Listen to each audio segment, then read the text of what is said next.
You tell one lie, just one, to make things easier, to avoid a problem, to keep everything under control. And it works. Nothing happens. No consequences. No drama.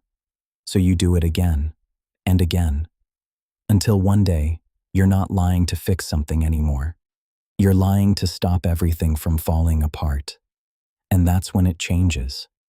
Because now, you have to remember everything you said, every detail, every version, just to keep your life together.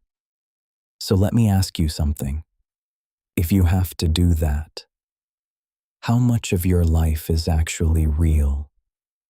And when did you stop being honest and start becoming someone else? Lying isn't just about hiding the truth. It's about control. Because every time you lie, you're trying to control how someone sees you, how they judge you, what they think about you.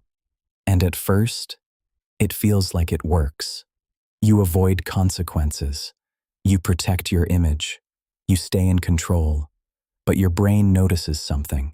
It learns that lying works, so it starts using it more, not just for big things, but for small ones too.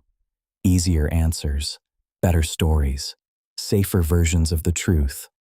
And slowly, you stop reacting to reality and start managing perception.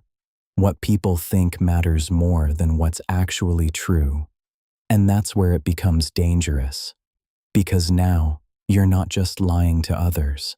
You're lying to yourself.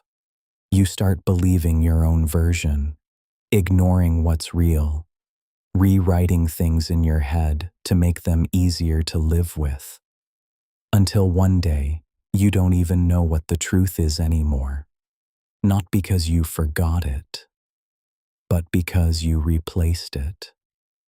And now, you're not in control. You're trapped in a version of your life that only exists because you keep lying to maintain it. He didn't think of it as a big lie, just something small, something to make himself look better, more successful, more capable.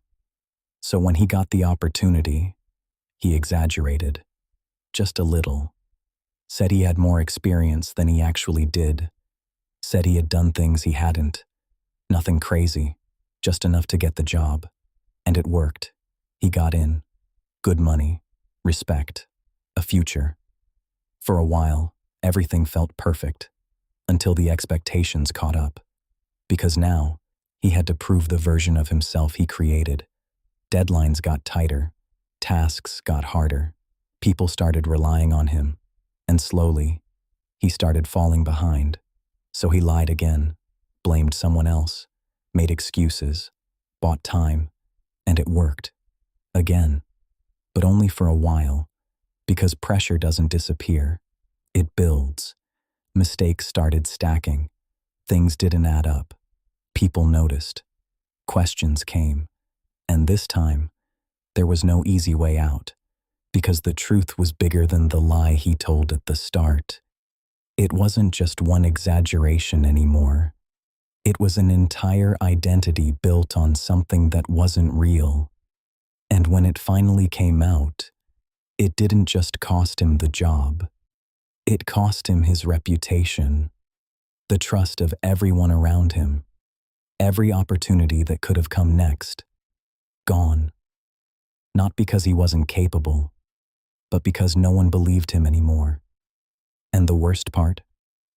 It didn't feel like it started with that moment.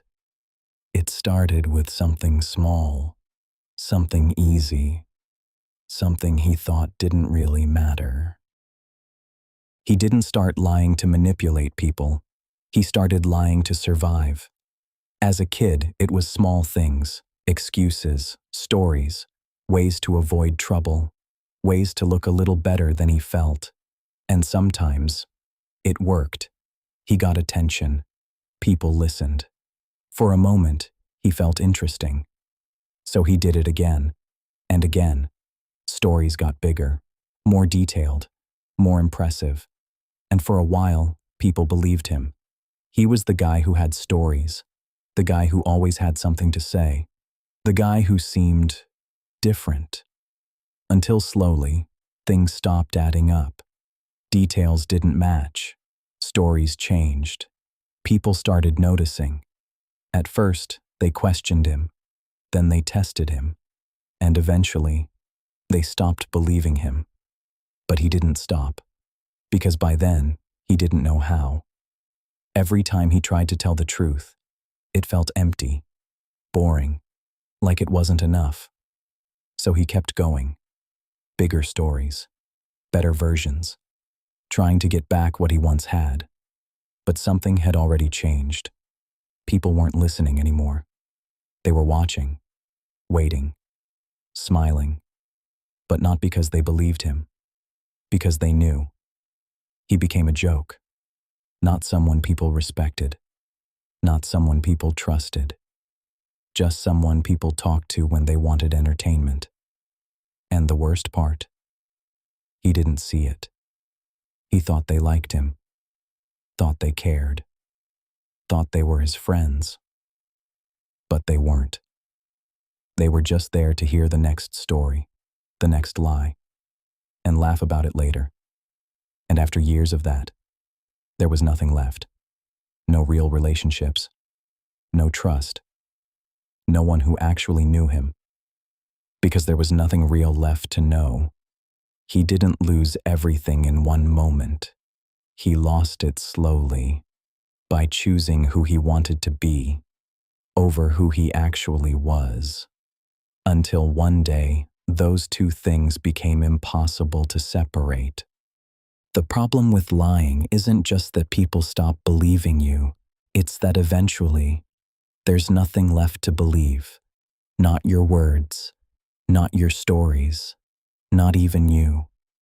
Because every lie moves you a little further away from who you actually are. Until one day, you look at your life and realize everything around you depends on something that was never real. And the hardest part isn't fixing it.